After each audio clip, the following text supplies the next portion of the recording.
Y'all know what time it is, man. We on another episode of Trill Talk No Cap. What's good, homie? What's good, fam? How you living? Hey, what's up, Miss Chinese Nikki?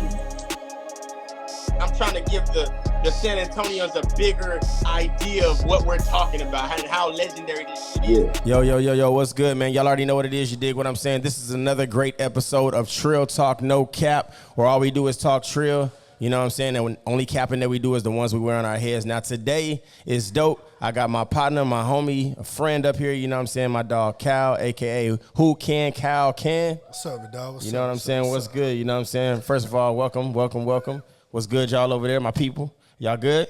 Already, you know what I'm saying? We finna tap in, man, you know what I mean? So definitely happy to be back on this Tuesday. Another Tuesday is going down. We're going to talk about a few things. Y'all already know when I get into it, the first thing I like to do is talk about entertainment. The top two things that I want to talk about in entertainment today is Diddy was arrested yesterday or today. Today. Was it today? Today.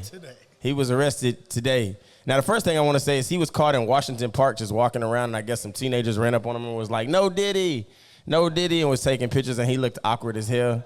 You know what I'm saying? That was crazy. You know what I'm saying? I told Cal I wanted to talk to him about this today. Yeah, man, he was arrested on so many different things. They mainly got him for racketeering, though. It's so many different things under racketeering that he definitely violated. I want to know how y'all feel about, last time we talked about the Diddy thing is when it first started coming out. What do y'all feel about the Diddy thing? Like, Cal, you know what I mean? Was Diddy a part of your music? You know what I'm saying? Was he in your, somebody that you liked when you was coming up, like listen to? Bad Boy? I really can't lie, man. I fucked with Diddy. I actually watched his documentary that he had on Apple Music about like 5 years ago. 5-6 years ago. Was it the reunion tour thing? Yeah, that was dope. That was dope. I mean, for me, bro, like I looked up to people like Diddy, Dame Dash, like moguls, bro, like people that was able to probably like take people's dreams and bring them to fruition.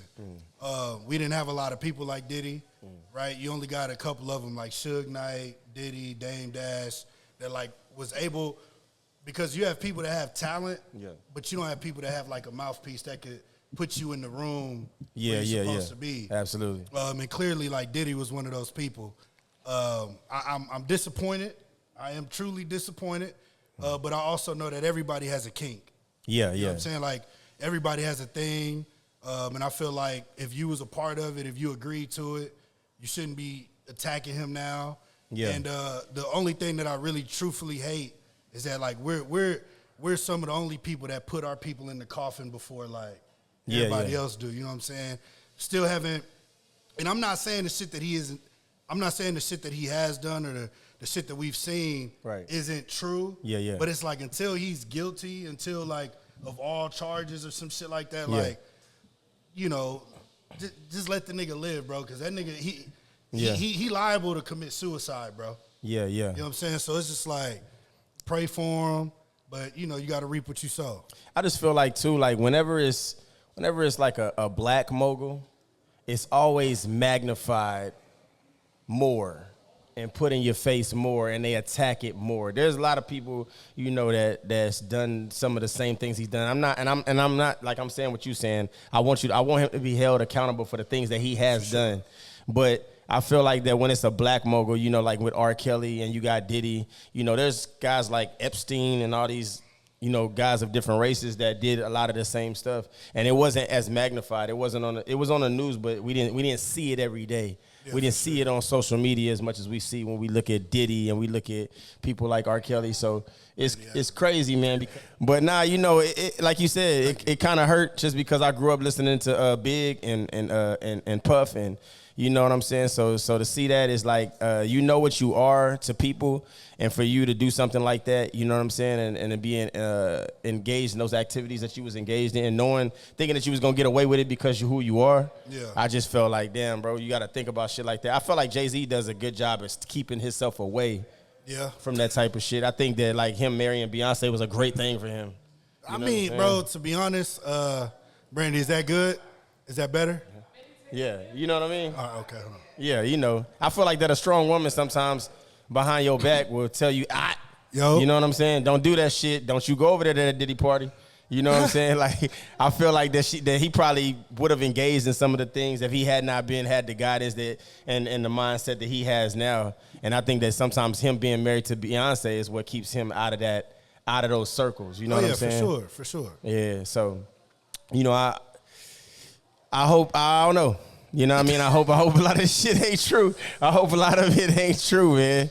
You know what I'm saying? But I mean, even if it is true, right? Like I said, first, I mean, if we're caring about the person, right? Like, clearly Diddy has some type of trauma. Yeah. Right? Like he done been through something that led him to do the things that he was doing. The only other thing is he has kids. Yeah. You know, like now, kind of like Kim Kardashian, like your kids gonna have to live with the fact that their dad is in jail in the era where we're in social media so much. So like, you know, you got to pray for them kids. They gonna be going through school. And I mean, like I said, of course, bro, like I have a daughter. So the whole time I'm looking at Diddy mistreat women, it's like I have my flaws as well, but I'll never put my hand on a woman. Yeah. Like I'll never do shit like that. So where the parents at of these other women? You know what I'm saying? So it's just a lot of questions that you could ask. But like I said, I pray for Diddy. Like you don't never want to see somebody go through shit like that, but also praying for the victims that was a part of his shit, bro. Like he wrong for that shit. Yeah, because that video with Cassie was fucking crazy. That was wild. That was wild. You know what I'm saying? Like that video was crazy. I couldn't watch it twice. It was wild. You know what I mean? But yeah, man, all prayers on that side. You know what I mean? I hope that shit. Hope it ain't. I hope none of it's true. But you know. Obviously, we seen videos. That shit true, nigga. I was watching the Stephen A. Swift show earlier. Yeah. He was talking about they confiscated like 90 videos. Yeah, they got like 90 videos, and they found 1,000 bottles of lubricant and devices, all types of shit. Had, for real, that's a real thing. That's a real thing. They found 1,000. They found 1,000 bottles of lubricant when they raided his house again. That man out of there, bro. That's crazy. You know what I'm saying? The next thing we gonna talk about. You know what I'm saying, is and the last thing we're going to talk about as far as entertainment, then we're going to get to my dog Cal, is Rich Homie Quan just had his funeral. And DC Young Fly, man, got up there and spoke today. And to me, you know, it was crazy because I've heard DC Young Fly speak on like a lot of like platforms as far as Instagram. You know how they make them little things and they make them real inspirational or whatever. And man, he spoke some real words today. You know what I mean? And I like it too because I heard Marlon Wayans say the same thing, that when you come from where they come from, you know what I'm saying, a lot of stuff that's necessarily bad. Like a lot of comedians, when they being funny, they talk about they're actually talking about real shit that happened, real events that happened in their life. They're talking about their pain, but they turned it into something funny that people could be able to you know, that they could share and people could laugh at. And I felt like he said some really powerful words about Rich Homie Quan. And I didn't know that they knew each other that long. That was cool, too. Yeah, I mean, when they're from the same city. But what people fail to realize is, like, these people are, like, actually intelligent. Like, DC Young Fly, Cat Williams, like, they know how to articulate what they want to say. Clearly, they read the dictionary, but, like, they're very intelligent. So, like, when they talking about people that they love, people that they care about, like, it ain't that hard to come up with a message. I mean, like I said again, prayers to the family, Rich Homie Quan. Yeah. Clearly, he was like a college banger for me. All his music was high school, college. So yeah, for sure. I was saying, so Cal, we finally got you on, man. We got you on here. Well, I mean, it was a long time coming. By all means, I mean, this was when you was first starting, like, kind of like at the very, very beginning of this shit, bro. Like, you know, but we here now, so you know. Yeah. It's all good. We happy to have you on too, man. And it's crazy because the first time I met you, you was a guest on a podcast. Yeah, for sure. I think I was bringing Eliza 1K over there at the time, and you was a guest on the podcast, and that was dope because we had so many dope conversations on that podcast that day. Yeah, for sure. You know what I'm saying? But when I met you, Kyle, you have the clothing line. Yeah. Let's start with that. You know what I'm saying? Your clothing line. Tell them a little bit about your clothing line and how it started up. I mean, that was the time, bro. Like, I'll just say that when I graduated college, I had moved to Dallas. Where you graduate from? Houston Tillis University, HBCU. Okay. Only HBCU in Central Austin. You know what I'm saying? I graduated college. I wasn't liking what San Antonio was offering at the time. I had a mentor. I don't know if anybody's from Houston or Dallas. I had a mentor that owns the biggest black-owned law firm in the state of Texas in personal injury. So Thomas J. Henry, Oh, yeah. It's called IJustGotHit.com. His name is David Gotsi. He was one of them men in my life. I didn't really have my father involved in my life as much. So when I was in college, I sought mentorship. I was trying to pledge. He was one of those people that I was able to gravitate towards. So I moved out to Dallas and took the LSAT. I was supposed to get into law school. I was bullshitting. Ended up getting in some trouble in Dallas, and then I ended up moving back to San Antonio. But I was really good friends with Jordan Clarkson, that plays for the Utah Jazz, Andre Roberson. We grew up together in San Antonio. I was on the east side. They were on the northeast. And when they went to the NBA, I was just thinking about things that, I wanted to create a I Love New York in San Antonio.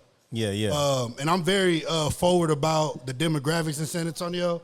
So, if you know anything about San Antonio, San Antonio is the 7th largest city in the world.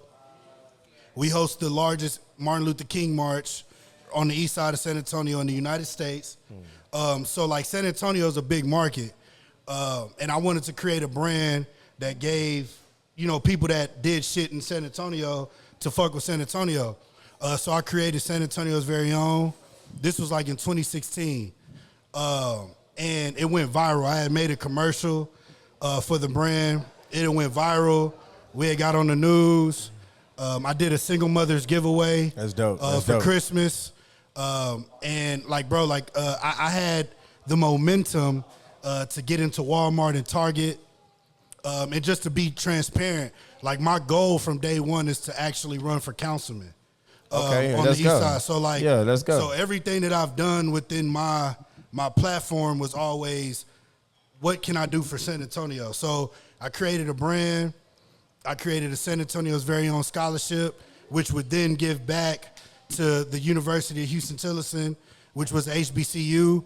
The idea was to create a Sam Houston's very own, a Wagner's very own, a Justin's very own, and I would create scholarships for each said high school that would then entail, obviously I would tell them go to HBCU preferred, but I would give them a $500 scholarship. And I didn't want the average GPA. I didn't want no 3.5. I didn't want no 3.6. You already had schools you were going to. I wanted the student like myself, 2.7, barely making it, right? I wanted to actually get those students that was having issues. Absolutely. And develop a mentorship. And I ended up getting a proclamation from our councilman for the work that I was doing. But I had a lot of momentum, bro, and I guess we'll dive into it, but life happens. And then, just had to pivot and do some other shit. So tell me a little bit about your upbringing in San Antonio. I know you mentioned that you kind of grew up without your father. Mm-hmm. You know what I mean? You knew him? Yeah, for sure. You know who he is? Yeah, for sure. You know what I'm saying? Do you feel like that motivated you to be the man that you are today, or did you feel like it kind of hindered you? Two things that a man or even women will do when they're missing the father in the household or a parent or they're going through some type of or they're going through something in life. You know what I'm saying? They'll either get motivated by it and they'll excel, or they'll use it as an excuse, I never had this. Yeah. You know what I mean? What for you, it motivated you. Yeah. You know what I'm saying? So tell us a little bit about how your upbringing was and what kept you motivated. So I'm originally from Detroit. I was born in Detroit. My dad's from Detroit. I guess I would say, interesting fact, Stevie Wonder is actually my second cousin. Oh, that's what's up. Yeah. So I'm originally from Detroit, moved to San Antonio after my parents divorced. I'm from the east side of San Antonio, the actual east side. East side? So not, east side? So look, and here's the thing. a lot of people claim they from the East Side, but it's not the East Side for real. Yeah. You know what I'm saying? What you talking about, Rigsby? We talking about. See, that's not the East Side. That's not the East Side. That's not the East Side. That's see, not the East Side. The East Side. The East Side. That's the East Side is from East Houston to Martin Luther King. Okay. So you take East Houston and Martin Luther King, go all the way down, and then you could possibly stop at like the David Scott YMCA. Yeah. But you talk about St. Phillips, Martin Luther King, Gates Elementary, W.W. White Elementary, Jeff Davis, Sam Houston, like East Houston and W.W. White. Okay. Rigsby is going like southeast. You got Dale Crest. Yeah. Dale Crest is east side. Okay. But like W.W. White, right? You go to W.W. White, go all the way. Like I'm east side for real. So came up like I was living right by the stick. So I was right on Skinny's block, like right. Okay. Yeah, right by Santa's. I stayed like 2 minutes, like I could walk to Santa's. Yeah. And then my mom ended up moving to Eastwood. Okay. And the crazier thing is, bro, is like my family actually holds legacy in San Antonio. Okay. So my last name is Bellinger. Okay. Well, not my actual last name, but my family last name is Bellinger. And my great-great-grandfather was the first black millionaire on the east side of San Antonio.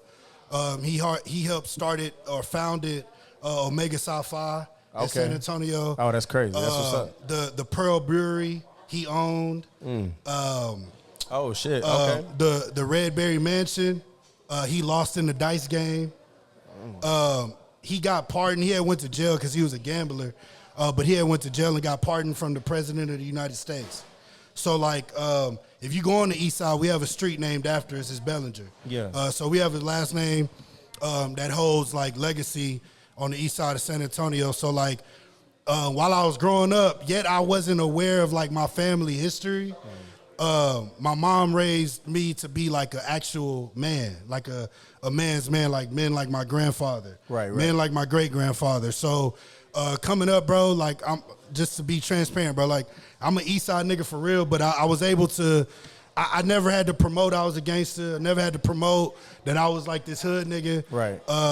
I just always move with respect. Niggas know who I am. Yeah. People know where I'm from. Went to East Central. Yeah. Played basketball. Okay. East Central. Okay. Yeah. And then graduated high school. Went to college playing basketball. I know I don't look like a college athlete, but I played basketball in college. But my mom did the best job she could. Again, being like a single mother, bro, like raising a man, especially like on the east side, bro. Like we had men in our life that like coaches. I played for the Southeast Apaches, played for the Rohawks. So like those coaches and people that was involved on that side of town, bro, like were very inspiring.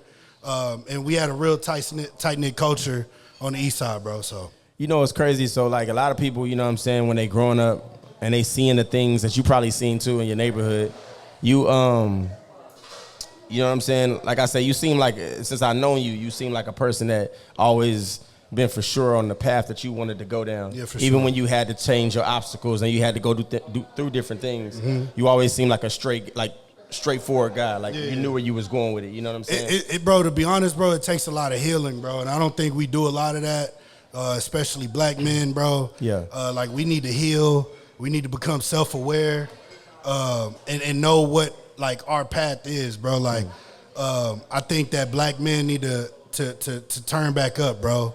Yeah. And I feel like once you do that research, like I went to Detroit to ask my dad, like, what happened, bro? You know what I'm saying? Like, oh, you met up with him? Yeah. Oh, like, okay. Yeah. We had to have that conversation. Like, you got to find out what's in your blood, bro. Yeah. You know what I'm saying? And why you are the way you are. Did you feel like you got the answers that you needed? For sure. But like you was just talking about before you asked the question, like, you got to have time where you got to be accountable. Yeah. Like, as a man or just as a human, like, you got to, your parents were able to do what the hell they were supposed to do. Yeah. They got you to a point. Yeah. And then at some point, you got to be able to ask yourself, like, bro, like, I'm either going to follow this path or I'm going to be different. And I'll just tell you, I read this book. It's the $1 Million Success Plan or something, and they tell you to do this this challenge where they tell you to like ask yourself why for like 7 whys, and every question has a sub-layer question. Yeah. So I'll be like, so hey, high strung, right? Like, why did you start Fly Zone? And then you'll tell me why, and then whatever that answer was, I go on a deeper level. And what I ended up finding out is that my biggest why is that I'm trying to be better than my father, but also promoting legacy within my community. Right. Yeah, so. That's perfect. That's good, for sure. Bro. That's big. That's big. You know what I'm saying? So, man, you done a lot, Cal, especially with the scholarship shit. I didn't even know that was I didn't even know that you did that. You know what I'm saying? That's super dope. And then you wanting to, you know what I'm saying, go for counsel. Yeah. That's fire too, bro. Because somebody like you, the community can relate to. Because you've been through and lived where they live. That's why. That's why I wear this grill, bro. Like I wear the grill not like as a fashion statement, but just to remind like young black people that like I am you, like I am who you are. Right. And the truth is, bro, like I care so much about like my community. Right. And I care about how do I leave this world like better than I came. Right. And I feel like a lot of our black people, bro, like we don't have guidance. And I think that's important too, what you said about the why. Yeah. A lot of people don't really look down, they don't look into the why. Yeah. You know what I'm saying? Like, you know, I started a school program called Strong on Knowledge. And we go into the schools, we perform 2 songs for the kids. Yeah, I peeped it, I seen it. It's something that I've always wanted to do when I knew that I would get a certain status in music. You know what I'm saying? I think that a lot of people don't really know their purpose. And some people spend their whole lives until the day that they in that dirt trying to figure out what that purpose was. For sure. You know what I mean? But I feel like a lot of people make life a lot harder than what it's supposed to be. I feel like that you got to find out who you are, what you want to do. And then stop at nothing to make sure that you accomplish that. Everybody want to be a victim, bro. Everybody. Everybody want to be a victim. Everybody want to have excuses. I told my father in school, all the school fights that I would get into was because I had a father. Okay. Which is crazy. Like kids would try to fight me or be like, he don't know. He don't know your struggle. He don't know the struggle. He had a daddy. This nigga got a daddy. Having a daddy was a superpower, bro. So my reply, I didn't have no filter, so my shit was like, it ain't my fault. Your pops didn't love you. Yeah, see, that's insane. You know what I'm saying? Well, I will see why you like, getting fights. Yeah, like nigga, I didn't give a fuck. But my thing was like, I watched people ask me to this day, what was it like having your father around? The biggest pleasure for me having my father was around was watching him be a father for other kids that didn't have a father. He would be fixing niggas' bikes that I'm beefing with at school. In the garage, and I'm like, what the fuck is he doing? And that's what we need more of, bro. You know what I mean? Like, that's the exact thing that we lack, right? Because I don't know if you played like any Pop Warner sports. Those parents, like those fathers that was coaches, those were the people that was taking care of their community. You know what I mean? Like those were the people that was saying, hey, look, you ain't doing that after school program, bring your ass to practice. Yeah. Like keeping them from making certain decisions that they probably would have made, some that I probably would have made. Yeah. That detours you into another avenue, bro. So like, shout out to Pops, bro. No, absolutely, man, absolutely. You know what I'm saying? And I feel like too, like it just like you know what I'm saying? You're a father now. For sure. You know what I mean? You have a daughter, correct? For sure. So, you know what I mean? And you're there for her every step of the way, which is super dope. You know that girl what I mean? Gonna be the death of me, dog. Yeah, no, I got 2. Yeah, 3. I'm end up in somebody's prison, man. And so I already know. Yeah. But it's tough, especially for having daughters. You know this more than anybody. You know what I'm saying? Sure.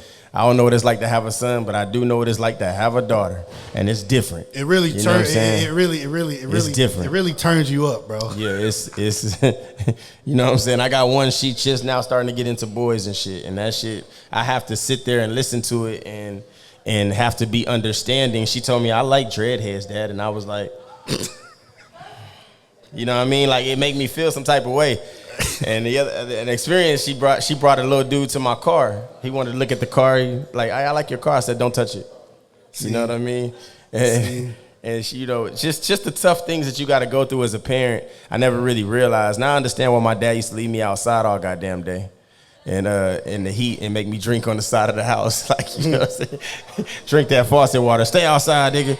You know what I'm saying? It's you start to understand these things a little better, you know what I'm saying? For sure. But nah, man, big kudos to you, big salute to you for that, you know what I'm saying? So Cal, what's the big thing for you, bro?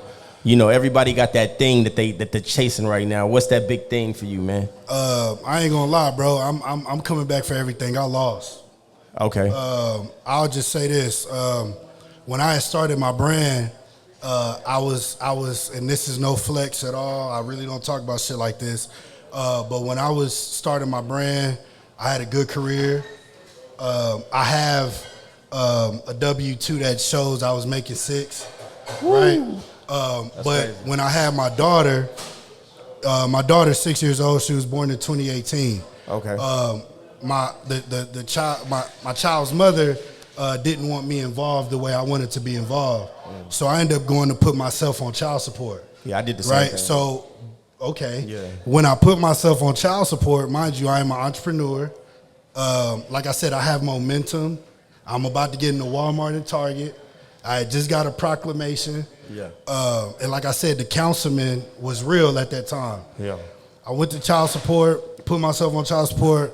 They ended up calculating my shit. They were saying, well, did y'all agree to an amount? And I was like, well, I told her I'll pay her $500 a month. Right.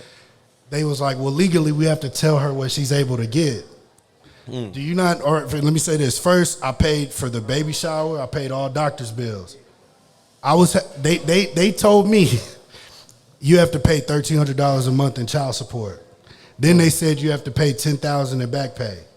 So as a young man that's doing all of this shit, a lot of the things that I was doing had to take a pause because I was arrogant at first. Like the first 2 months, I'm like, you can have that little $1,300. Like, I'm, you know, yeah, nigga, that shit add up, bro. Month 3, month 4, I'm wondering where my money's going. I'm like, bro, where the hell is my money? Like, and just to be transparent again, bro, like, lights was turned off, and I have a house.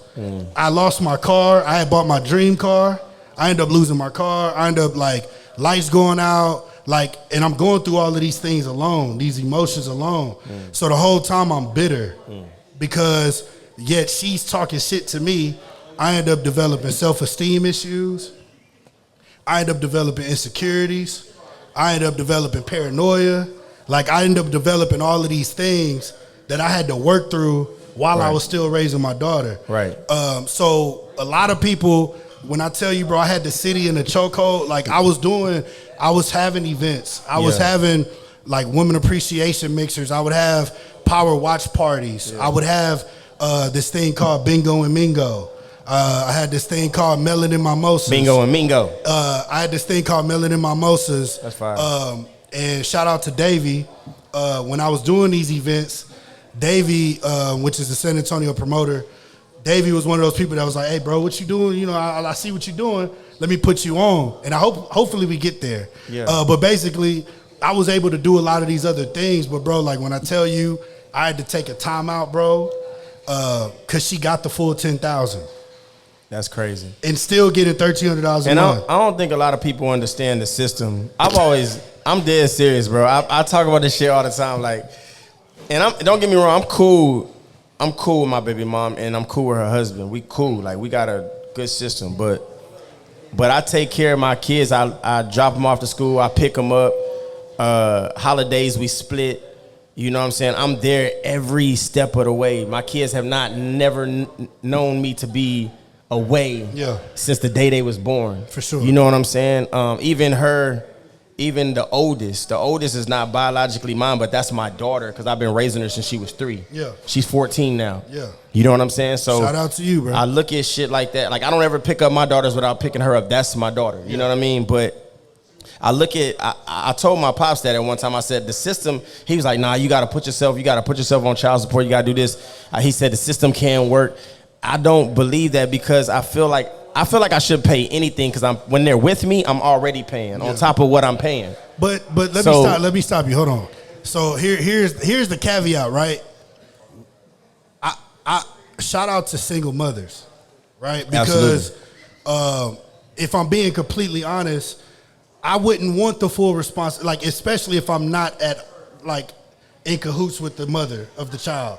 I work too hard. Like I am an actual provider, right? So like I said, like when my mom raised me, I am what you call, or hopefully I'm still considered, but I'm what you call the traditional man. Like all I care about is providing. Yeah. All I care about is taking care of my family. Right. Right. So, but these single mothers, bro, they do a fucking lot. No, they so do. So they deserve the child support. However, to the detriment of your responsibilities, that is what needs to be negotiated. Wait, I'm gonna say this though.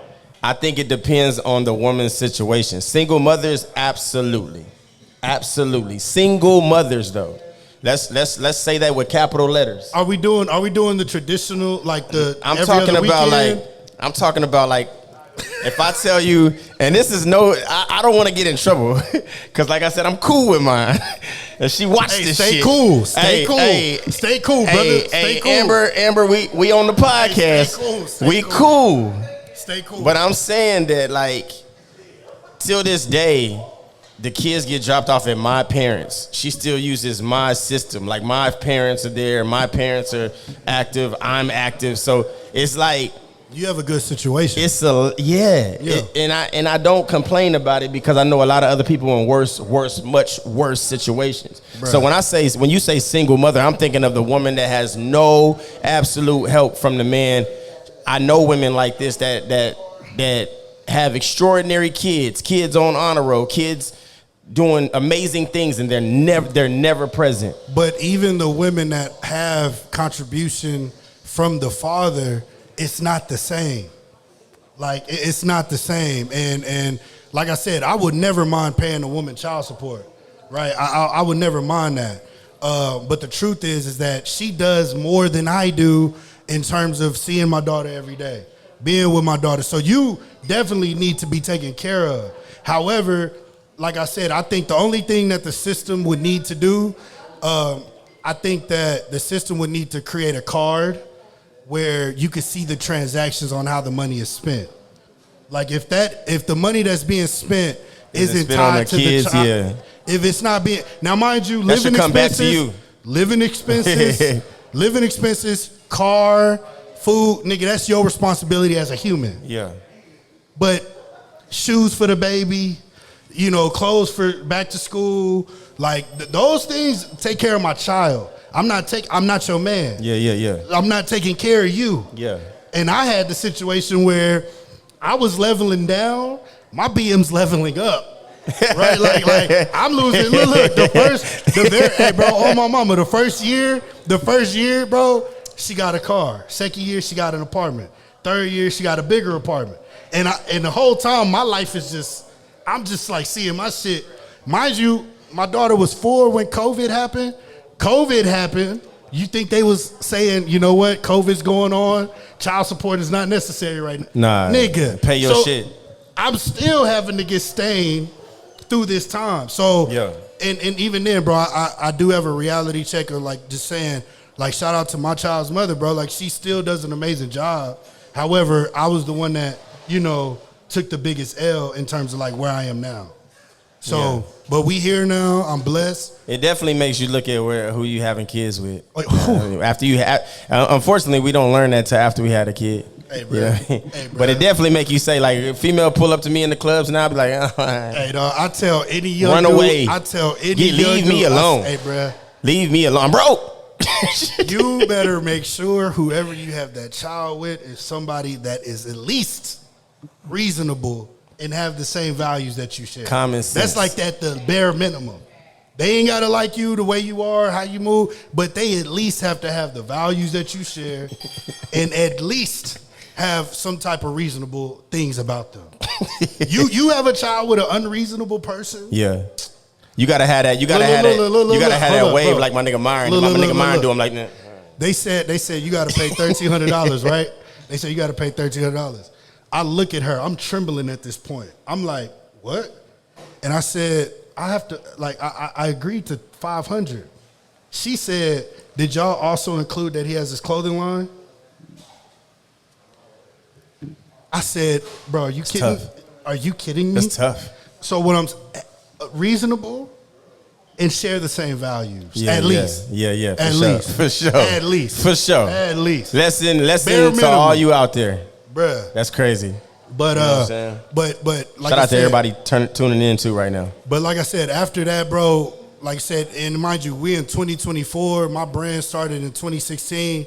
So like my daughter's 6 now, bro. Like I literally been in the cut for about 6 years because I've been going through real shit.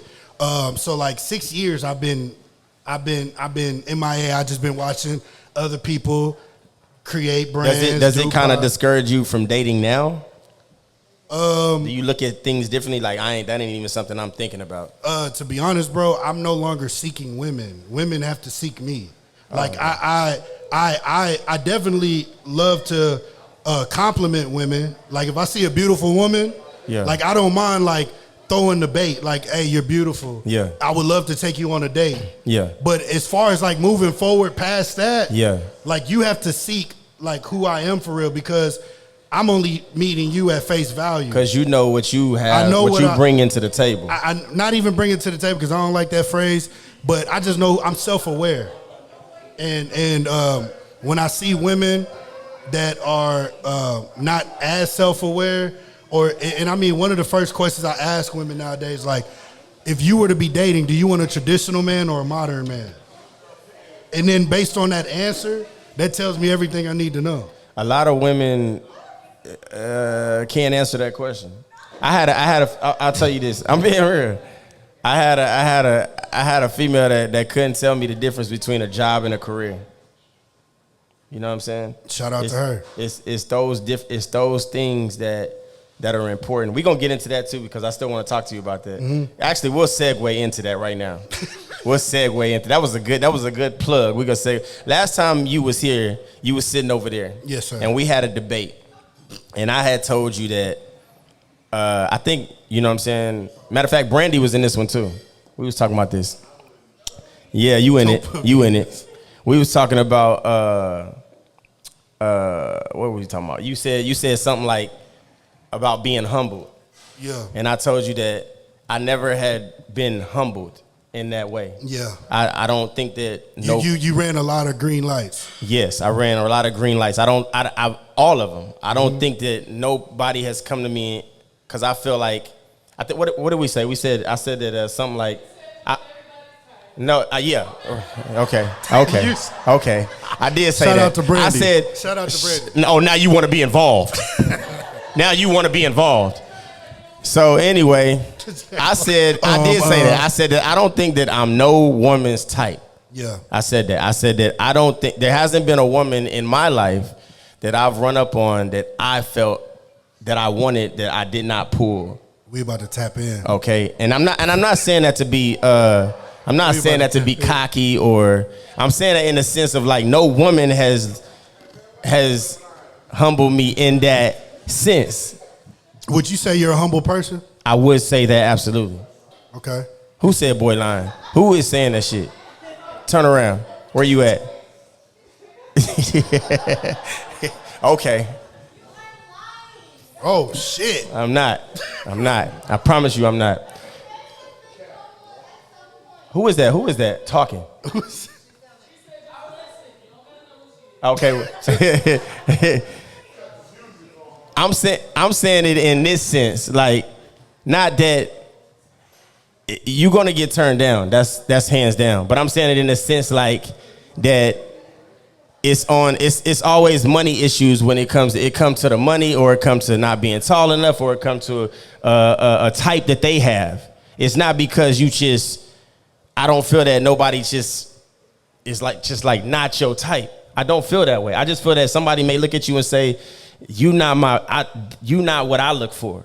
But that doesn't mean that you know what I'm saying? Do y'all understand what I'm trying to say? I'm saying it in a sense like I'm not walking around like everybody's my type and I could pull anybody. I'm saying it in a sense like, nigga, you not tall enough. You don't have enough money. You know what I'm saying? What if she wants you to spend $500,000 on her on a date? The average nigga don't have that. So you not gonna be her type. You know what I'm saying? If that's humbling me, okay, but I wouldn't spend $500,000 on you if I had it anyway. That's stupid. Like, you know, I just met you, shorty. Yeah. You know what I'm saying? Well, I would just say this. Like I said before, it's not that like shout out to your confidence, right? Because that's important. However, when you're speaking to women, and especially when you're talking to women that you feel like you're not tall enough, etc., that's like whatever you value versus like what they value. Right. Right. So it's but like that's what they're saying. And if that's what they're saying, then what does that tell you? They're shallow. Right. Like if you're judging me based on how tall I can't control how tall I am. I can't control what color I am. Yeah. I can't control that I was born with a gap or I was born with this.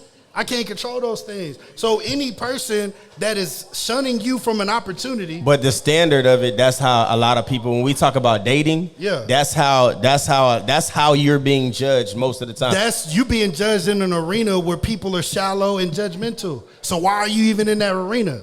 So let me ask you a question. You meet somebody, right? For sure. You don't know what arena they're in. Uh-huh. So we talk. Like I just said, we talk. Right. And if when we talk, like, and this is just what I practice, but nobody else has to practice this. I wish more people took dating like a job interview, right? Like have 2 to 3 interviews. Mm. You'll learn a lot about a person asking questions. Hey, tell me about a time where you dated a nigga that was shorter than you. How did it work? Well, you know, I don't actually date niggas shorter than me. Tell me about a time when you dated outside your race. I don't really date niggas outside my race. You can find out a lot about a person asking questions.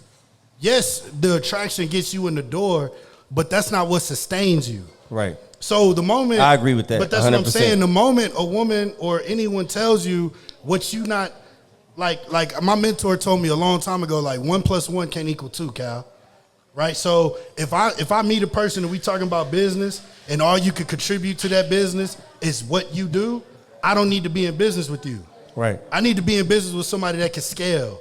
What other opportunities do you have outside of our connection alone? So if I'm meeting a girl, at that very moment I say, hey, what do you like, traditional men or modern men? The moment you don't even know what that is, I'm already aware that we are going to have a disconnect. We're going to have a disconnect. Because the type of man I am, I can't get jiggy with the woman that you are. Yeah. Right? So you can find out a lot just having questions. And there ain't no right or wrong. That's just your preference. Yeah. What do you prefer? Right. But you just got to ask questions, dog. Have you had that experience where you asked that question, they didn't understand the question? Of course. All the time. Especially nowadays. Especially when everybody's self-esteem is so high because they're able to create an image that they don't like in the mirror. Right. Right? Like, so, and I'm scared for my daughter because I see my daughter doing it now. Like, my daughter plays Roblox or whatever the hell that is. My daughter all she does is create characters. Yeah, that's what all she does is create. That's the thing. And all and the thing, and shout out to relationships nowadays, but the thing that social media has given to men is the fact that now men that were unfit or unworthy of talking to certain said females now are able to provide an image of what that woman wants, what that woman thinks she needs, and then month 2, month 3, that nigga ain't the same nigga you met at day 1. Right. So men are now able to promote an image where that ain't even who you are for real. San Antonio's full of them. Yeah. It's full of men that are unself-aware, including myself for a long time. But see, you mentioned earlier you grew up with your grandfather? My mother. Your mother? But she raised me to be like your grandfather. My grandfathers. Yes. So you more of a traditional man, for sure, in a bro. sense. You know what I'm saying? I am. A lot of men today aren't like that at all. I'm gonna say, give me a percentage, just 80%.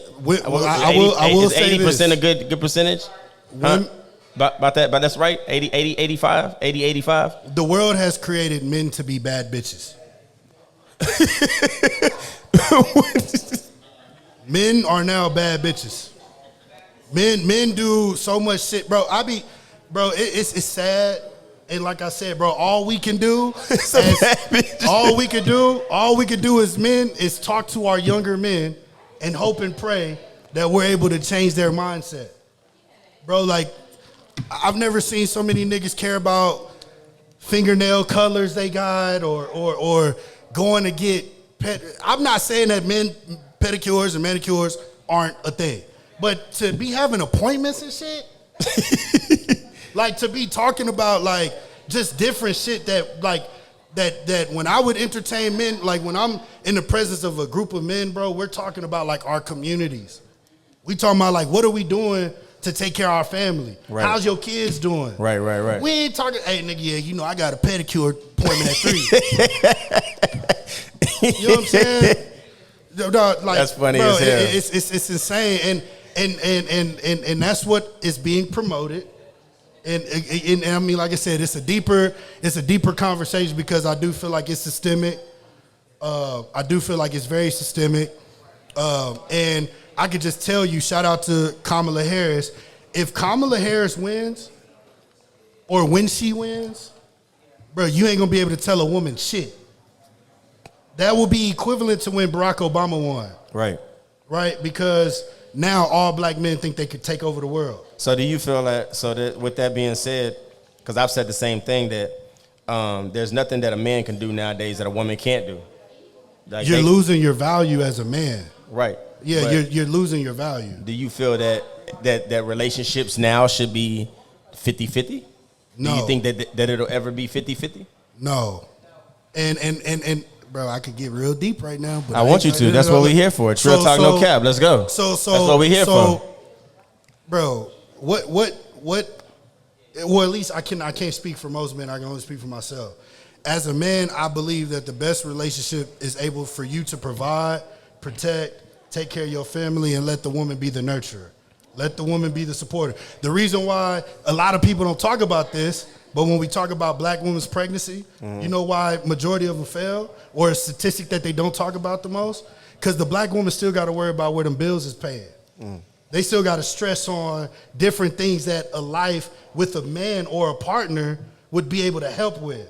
The reason why no offense, the reason why other races do well with it, because they on the golf course talking about, oh yeah, I got a tea time with my girls later. They not worried about bills my water and, shit like that. And I don't know if my kid could get to school and who's gonna pick up my daughter after they got multiple children with multiple men, or like all of these other responsibilities of the woman stresses that woman, which therefore stresses that pregnancy. Yeah. Which makes then pregnancy said unhealthy. Right. So you talk about 50-50, bro. What man would want to see their woman struggle? What man would want to see a woman pull out and I'm not saying that. But when I say that though, I mean like I done seen couples where they both grinding, they both hustling, they both make shit happen, they build an empire and they living the greatest life ever. And it wasn't, and I mean I'm talking about men that I've seen, like first of all, when a woman really truly loves you and you show that you appreciate it, she'll damn near do anything in this fucking world for you, including die. She will leap in front of a fucking car for you. So when I say 50-50, I mean like I done seen a man not have shit or not even know the ambitions of going to be a president of his job and got with a woman that elevated his mind. Maybe telling him good morning every morning. Maybe telling him maybe leaving him notes on the mirror. You're a king. Nobody can stop you. You're unstoppable. You're that nigga. No, like just those little things help motivate that man in his position. But she can't do that if she working at 6 o'clock in the morning. But there are women that do it every day. But here's the thing. There are women, and now because I'm talking about this specific couple, now this man makes more money than he ever thought he would ever make, and she don't even work no more. She is the nurturer now because they grinded together. But see, so it sounds like they had a goal, right? Most people get into these quote-unquote 50-50 relationships just because they want to have a bigger dick than the partner, right? Like, you shouldn't be having no competition with your lady. You know what I'm saying? when women nowadays say 50-50, they trying to promote to you like, nigga, I don't need you. Right. They not telling you, hey, in 10 years we should have 3 houses. Like if we both make X amount of money a year, by year 2 we should have this. They not promoting that. They're promoting the value of money, tangible things, and therefore it gets lost. But that's where I feel like that, like what comes with that 50-50 is my strength. Your weakness is my strength. My weakness is your strength. So say this nigga can make a lot of money, but he don't know how to, he don't have the financial mindset, but she does. Mm-hmm. So now she knows how he spends money. So say he get 50K in his hand, she gonna take 30K of that and say, give me this, do what you gonna do with this, I'm gonna put this away. And there's nothing that he can do to get that money because she gonna make sure, and that's helping ensure that they family is good. You understand what I'm saying? I believe in that. So that's what I mean by 50-50. So I don't believe in just the man is the hunter anymore and the woman is the nurturer cooking the food. I believe that shit's gone. Now it's about getting together. Well, it's really not, bro. It's about getting really together and building a goal. I will say this. I will say that there are still women that seek that. For sure. Yeah. And truthfully, like I said, like I don't work as hard as I do to come home and hear you talk about your bad day as well. Like, and I feel like that brings... Wait. Paul, say that again? So, like, if we're 50-50, right, and she's working, and we come into the house where it's supposed to be a place of peace, right, I don't come in, like, let me have the bad day. Let me talk, like, let me go through what I need to go through. I want my woman at peace at all times. But that's not reality. It is, bro. I've had it. A woman is gonna have her issues. No, but I'm talking about when a woman has to work and handle therefore said responsibilities just like you would. But the thing I say about the women that we're talking about is I feel like just the simple things, bro. Like the women, like the shallow shit you talked about earlier. They looking for money. They looking for. Some women just want you to fucking listen and hear them. Not just listen to hear them talk, but listen and reply and understand and come from a place of understanding. She want to tell you about Nikita at work that keeps snitching on everybody, and you know what I'm saying, and she got to deal with that shit, and she just wants you to hear. She don't even want you to solve the fucking problem. There's nothing you can do about that problem, but she wants you to listen to come from a place of understanding that this is what I go through, and her peace comes from you just listening and giving your feedback on what you feel she should do from your standpoint. Yeah, I just my preference would just be that I'd prefer to have a woman that is at peace. I'm working hard, and again, I don't. So say you had it. Yeah. So you had a woman that never had issues. She just. It's not that she never had issues. It's the fact that she could wake up when she wanted to. She could cook. She could like she was in a space where she didn't have to worry about the bills. She didn't have to worry about like if she needed her car, it would be car wash days. I'm going to wash both cars. We going to put gas in it. Like those types of things. Like I wanted my woman to be a woman. And I'm not saying that she can't be if she's working.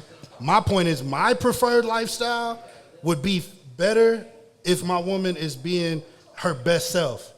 And my job is to then open that avenue like, baby, what do you want to do with the money we've made? Do you want to, what if you were to be an entrepreneur, what would you like to invest in? Right? That's what I'm here to do. Like you talk about hunting, I'm going to go hunt, and it's just like kids. I have the sperm, you provide me a child. I go get the meat, you provide me a meal. Like a woman is supposed to multiply. So you supposed to bring her to math, nigga. And then she's going to take what you giving her and multiply that. Right? Like, so that's what I'm saying. I'm more at peace with that lifestyle. Now, I'm not saying that doesn't work for most men or most men like the 50-50, whatever. I just know that for me and the men that I've seen and the best relationships that I've seen, the parenting of when you go out and who's been married for 20, 30 plus years, those relationships, bruh. And this is why we push this conversation is because everybody's different. I don't even like for people to say women do this and men do this because we all different now. You can no longer say that. In a time you could say that. Mainly when our parents and our parents' parents they was pretty much all the same. The man worked, the women provided. Cooked, nurtured.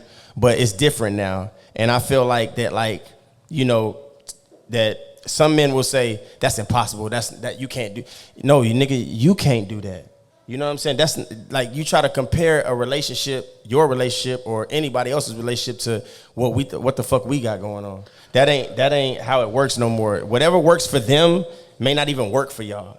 And when you getting advice from these people, when you going to these people and you saying shit like, you know what I'm saying, like, and you going to these people that have misery loves what? Comedy. Right. So you know what I'm saying. So they're gonna give you the turmoil and the shit that they're going through.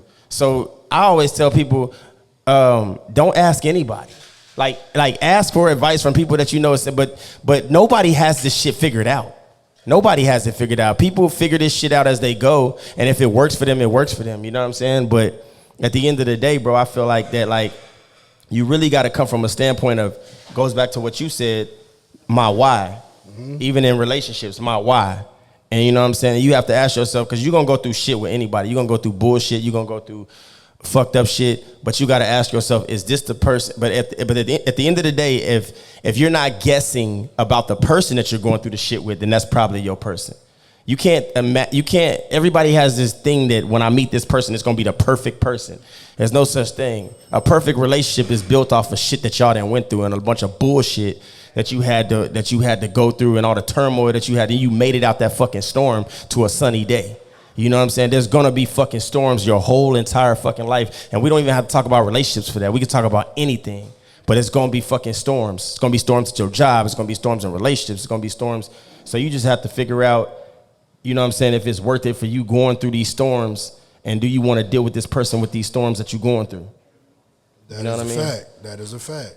And and I wanted to bring up that conversation because this is a conversation that we push every episode almost toward the end of the episodes, because, you know what I'm saying, these conversations are not had. Mm-hmm. You know what I mean? Me and you, we talk about this all the time off air. Mm-hmm. We talk about, you know what I'm saying, these are the situations that people are going through every day, but it's never talked about. And that's what I'm saying, bro. We set unrealistic expectations, right? Because even in San Antonio, again, talking about San Antonio demographics, first off, we're living in this social media. Everybody makes six figures. Lie. Yeah. If you go to San Antonio and you just Google percentage of people in San Antonio that make six figures, you'll see that it's probably even less than 20%. Then you double down on that. How many black people make more than six figures in San Antonio? Well, not even more than 3%.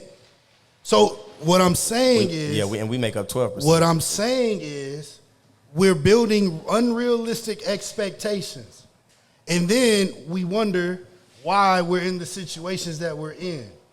What I would tell you is look in the mirror, become self-aware, but also, like I said, in the terms of the relationship field, find a partner that seeks your same values, right? Because again, bro, it's hard to find, it's hard to keep a job nowadays. It's hard to sustain your lifestyle nowadays. Bro, it's going to be even harder to sustain another human being, right? So like the easier that gets for you, which again, what works best for you?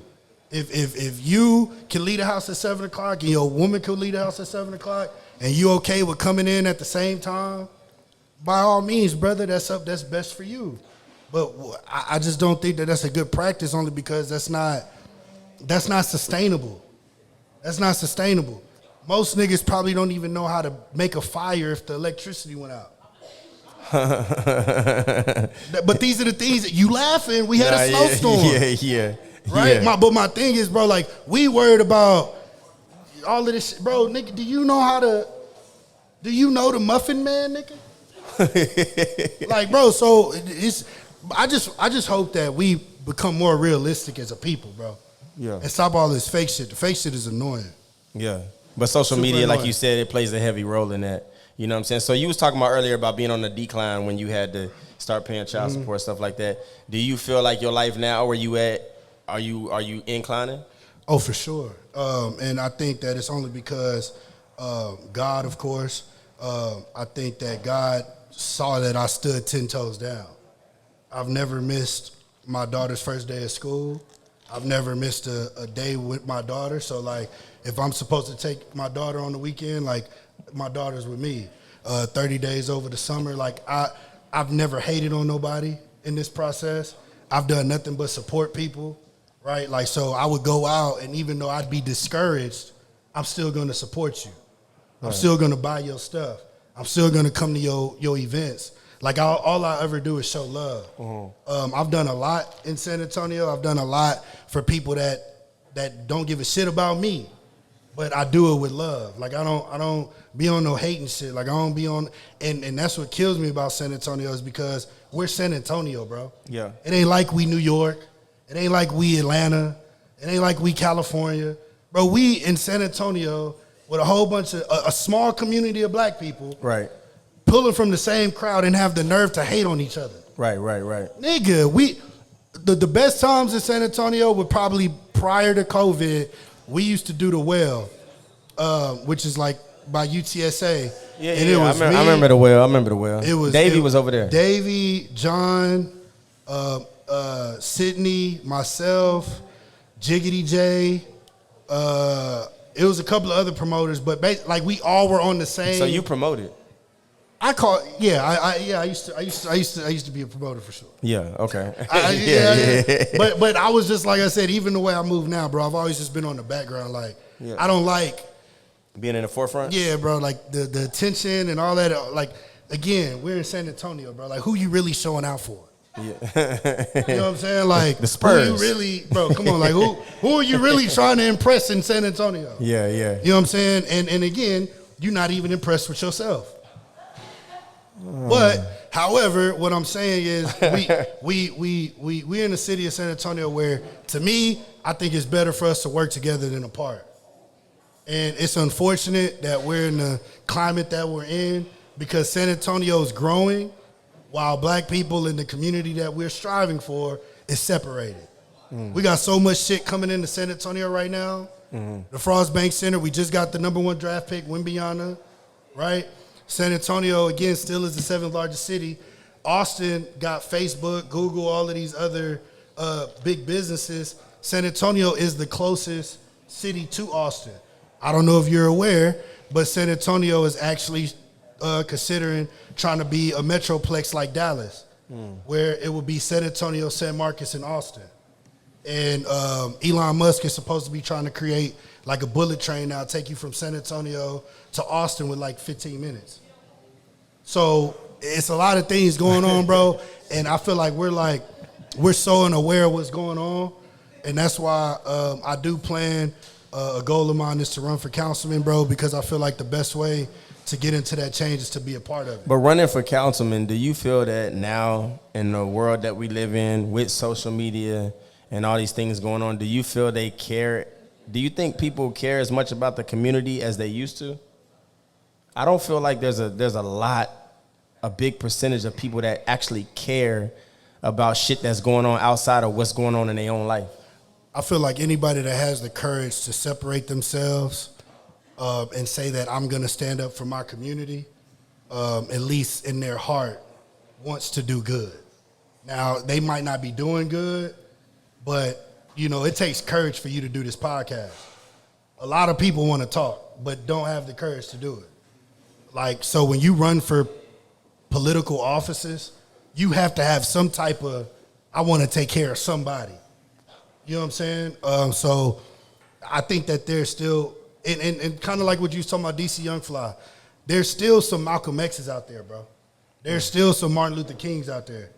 Unfortunately, they're just not in a position that they can articulate the things that they want to do. For me, I got this thing that I've been living by is just like hiding in plain sight. Right.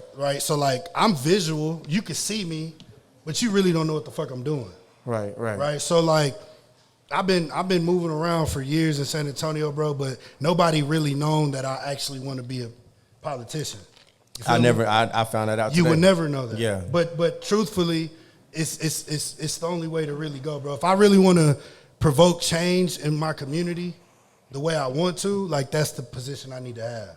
And I applaud that because I feel like that sometimes people get into things and they feel like I can make all this change. I don't think you're one of these people though. I think that I've seen you do a lot of things. I've seen you do 2 things recently that really it shocked me. You know what I'm saying? One of the things is what I learned today about you trying to be a councilman. I think a lot of my cousin wanted to be a police officer. He became a police officer, thought he was gonna make all this change, and when he got into the to be detective, he kind of realized how the politics work when you know what I'm saying, especially when you're a black officer. You know what I'm saying? But with you, I've seen you do things like, and some of them things are simple things, but I applaud it as a man. Yeah. There was a situation in here, we're not gonna talk about it deeply. There was a situation in here where somebody was coming at you hard, like on some bravado shit. Yeah. And I watched you stay calm. Anybody else in that situation would have been like, nigga, we outside in the parking lot, what we doing? And you're not even that type of person, so it made everybody, including myself, want to jump the fuck up and see who he was and drag his ass up out of here. You know what I'm saying? Because when you know how solid a person is, it make you want to defend him. It triggers you. Yeah. You know what I'm saying? Like, this dude never does anything, never bothers anybody, and he got this guy acting. And I seen you walk outside to the gentleman and say, bro, what's up? Like, what's your problem? Like, you know, you was actually trying to converse with the person. Even, you know what I mean? And I applaud that, because that doesn't happen a lot. I got to tell you something my mama say, bro. My mama say some shit like, I don't play like that because I don't pray like that. And truthfully, bro, my temperament is bad. That's why I don't really bother a lot of people. Because unfortunately, if you do take me to that level, I'm willing to go there with you. Right. But again, just based on respect and based on, like, I don't even play like that, bro. Like, so I don't know, but what I would like to just say also, bro, like, even in San Antonio, bro, I've been a part of some real good business opportunities. I've never had to acknowledge it. I've never had to tell people what I do. I never had to go around being like, oh, I'm this person and I do this and I do that. And I do shit with no receipt. Like, if I do something for you and I relinquish my contacts or just trying to help you succeed. You're not looking for a validation. I'm not looking for no, bro. There's people that shit on me every day. People that I see that, like, be on that. I pray for you, brother. I pray for you, because I know it's not me that's really affected. Right. You know, and like I said, God continues to bless me. So, like, it's no reason why I'm gonna move in no type of ill will against nobody. Right. Hate on nobody. Like, it's no place for it, bro. Right. Especially when we trying to help each other. No doubt. Well, definitely, Kyle, we appreciate you coming to Trill Talk and talking with us today, man. And, you know what I'm saying? And really, I mean, you dropped some gems today, bro. Yeah. You know what I'm saying? I think, you know what I mean, I need everybody to go watch this episode. You know what I'm saying? A lot of people tuned in. You know what I'm saying? We definitely appreciate it. You know what I mean? Can you let them know, you know what I mean, where they can contact you at if they want to tap in with you? So Calvin, a.k.a. WHOCANCALCAN. Funny story to WHOCANCALCAN, bro. I was in college playing basketball with my uncle. I used to shoot free throws, and I actually had a cheerleading chant where the cheerleaders used to cheer for a nigga. And my uncle used to come through, and he'll be like, "Who can? Cal can." That's dope. And that's kind of like, so every time I'm presented with, like, any adversity, anytime I'm discouraged, anytime that I'm met with, like, some form of obligation, I ask myself, like, who can? You know, but it's who can on Instagram, Twitter, Facebook, or X. And I definitely real quick plug. I'm in gaming now, so I be streaming. I do video game. I think it's an untapped market for sure. It's an untapped market. I think that. But yeah, I game on YouTube, so you can find me at WHOCANCALCAN on YouTube as well. But until I run for councilman, bro, it's just a lot of damage control, bro. And you and we can expect to hear that WHOCANCALCAN when you go for councilman. Too simple. No, it's gonna be who can we can. Oh, okay, I like that. Yeah, I like that. See the, I like that. I like it's, the flip. it's, But I ain't gonna lie though, I like the Cal. I think that you running for councilman like Cal can. Yeah, no, he can do this for us. That's gonna be said when I win. Okay. Bet. Yeah. But no doubt, you got my vote for sure. Oh, I appreciate you got my that, vote bro. for sure. You know what I'm saying? But if I could leave anybody with anything, bro, like just make sure you duplicate yourself and help out the community. Like we need the help. Absolutely. Sure. Absolutely. Make sure y'all do that, man. Tap in. This has been another great episode of Trill Talk No Cap. We appreciate y'all that's here, and we appreciate everybody that tuned in. We thank y'all, man. We love y'all. We appreciate y'all. Trill Talk No Cap.